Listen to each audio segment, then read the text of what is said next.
To be honest with you, there was a huge part of my life that was spent thinking that if you went outdoors, you had to have a National Trust membership, hundreds of pounds worth of North Face clothes, and at very least climb a mountain every time you went for a walk. But that's not true. No matter what the weather, technically, as long as you're wearing some clothes, you're allowed to go outside. Study after study after study has shown that going outside is good for your brain and your body, and the thing is... Hang on. John, you can't just have people walking backwards into trees all the time. It doesn't work, yeah? And can I just say, you look ridiculous in those shorts. Fine, right, put the camera on the tripod then. Happy? Drone, are you receiving? Drone. Can you get in the air, please, mate? In the air, please. Nah, it's a bit blowy. No, he says it's too blowy.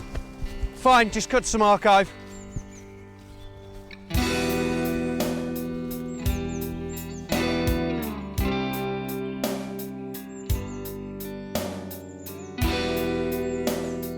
Go outside, don't go outside.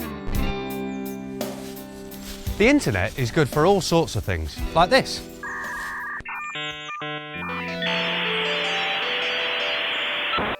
Energy saving tips for the home. 1. Always keep the refrigerator door shut. 2. Turn off lights when leaving a room. 3. Use automated pre-selective timing devices. Lekker.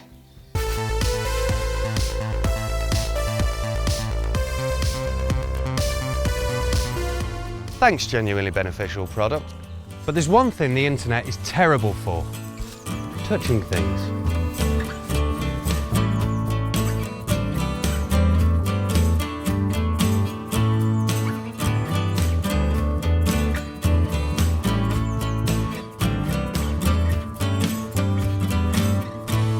Oh, hi Mark. Hey John, how's it going? Very well, thanks. Good to see Thanks you. for waiting for us. We were a bit late today. Really, no problem whatsoever. All Glad you right. made it fine. Yeah, thank you. Shall we go and have a look at what the group are doing? Yeah, let's do that. Super.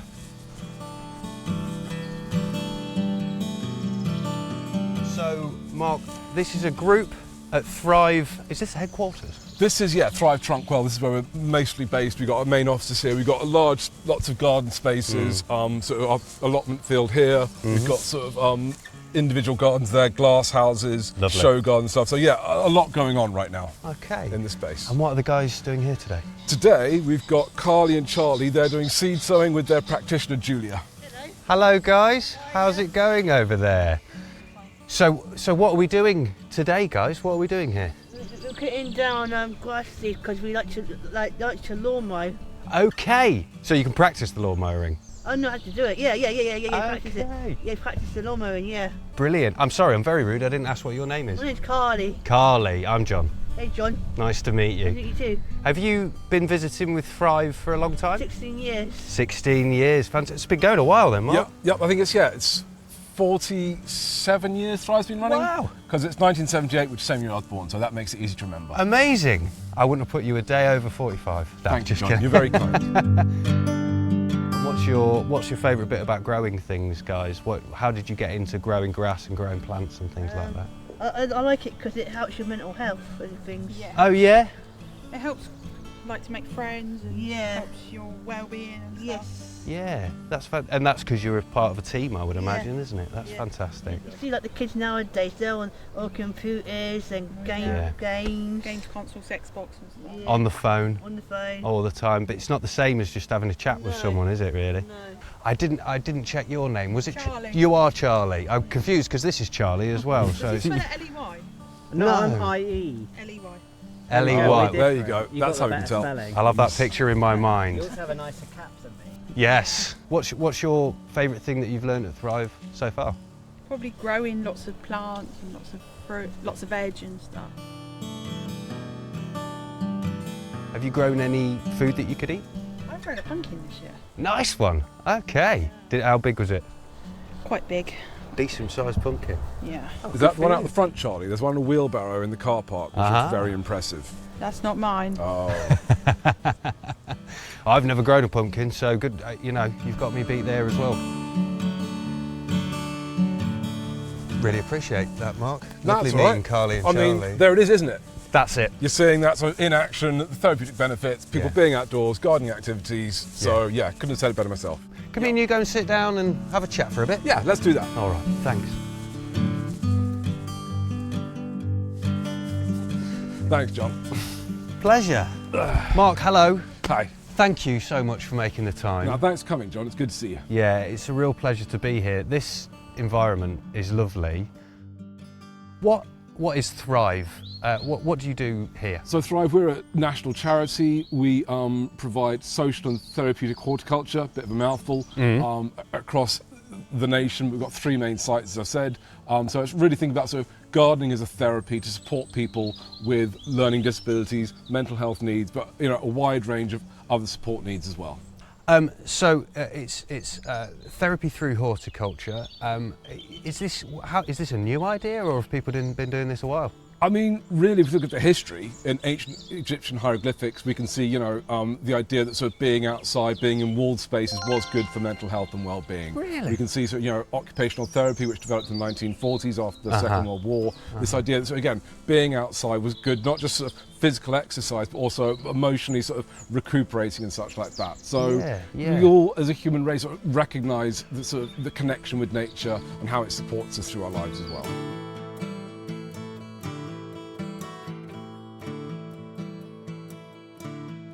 How long has this place been here, Mark?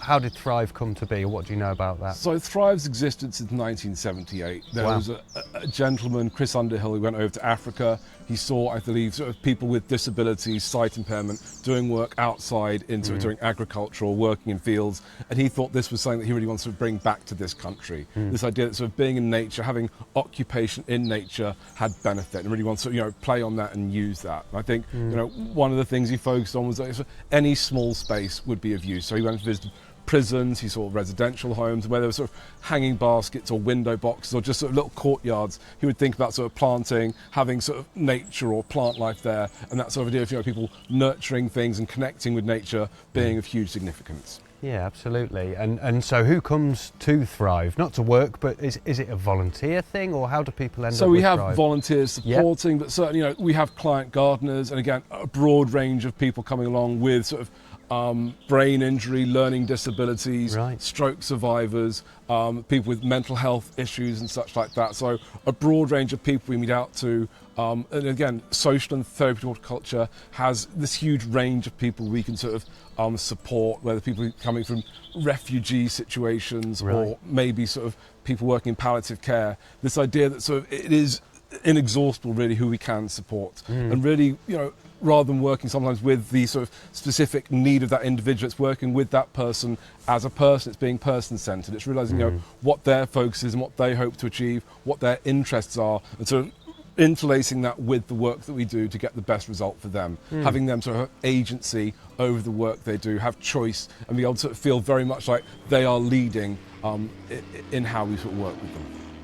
Going to pause us there for some plain wild track. If everybody would just we'll be quiet for 30 seconds, so we'll record this plane.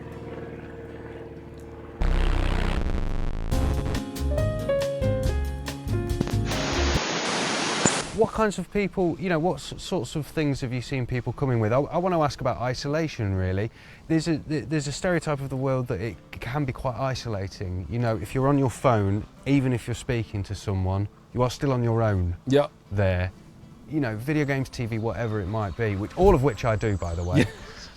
But the world can naturally be a bit isolating. Do you see that? Is that a presumption that you see as right that can change with being outdoors, or am I being a bit dismissive? No, I think, we came out of COVID, didn't we? I think, a lot of us at the same time sort of saw that being outside was important, being in nature was important, and suddenly there was a real focus on isolation, having people sort of coming together, a sense of community, which perhaps maybe sort of got left behind at some stage. So sort of when we think about sort of perhaps specific user groups or trends within who we see accessing our programs, isolation is definitely something we need to address. So yes, people will come in, and again sort of for some of us running these programs, you appreciate that if you're meant to start at 10 o'clock when the client gardeners arrive, you might have somebody arriving at 9 o'clock, 9:30. So the idea that they can come in, have a conversation, help set up the tea and coffee stuff. So, they're there because they want to have a conversation, they want to feel engaged, and sort of making sure that, maybe at the end of the session, you leave time to have a conversation, have a cup of tea, share a poem, or sort of make sure people do diaries and they can sort of relate what they've done that day. Lovely. So it is, it's really about sort of building in that time together as well, and that sense of community. When people come through and join in with Thrive, what sorts of changes do you notice in them?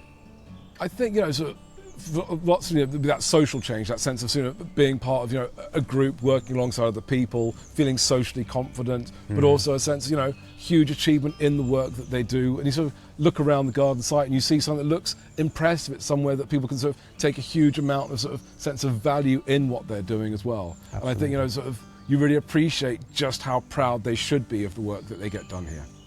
Very well said, Mark. At that point, I think I'm going to say thank you ever so much for your time. I'm going to wander around and get some shots of these flowers and plants around. Is that all right? Yeah, there's still plenty to see, isn't there? It's plenty to see, even in October. Look at these lovely dahlias. They're dahlias. Yeah, it's beautiful. So if you don't mind, I'm going to go and do that and leave you to the rest of your day. Enjoy your trip around, John. Thanks ever so much, Mark. Thank you. All the best, mate. So going outdoors doesn't have to mean going very far from home. It could be anything, such as garden, field, park, woods, river, or even in a ditch at the edge of a golf course. But the lesson is, no matter where you are or what you're doing... Whoa! John, stop it. Seriously. What? You're asking the impossible. I quit. Charlie. Drone? All right. Yeah. Yeah.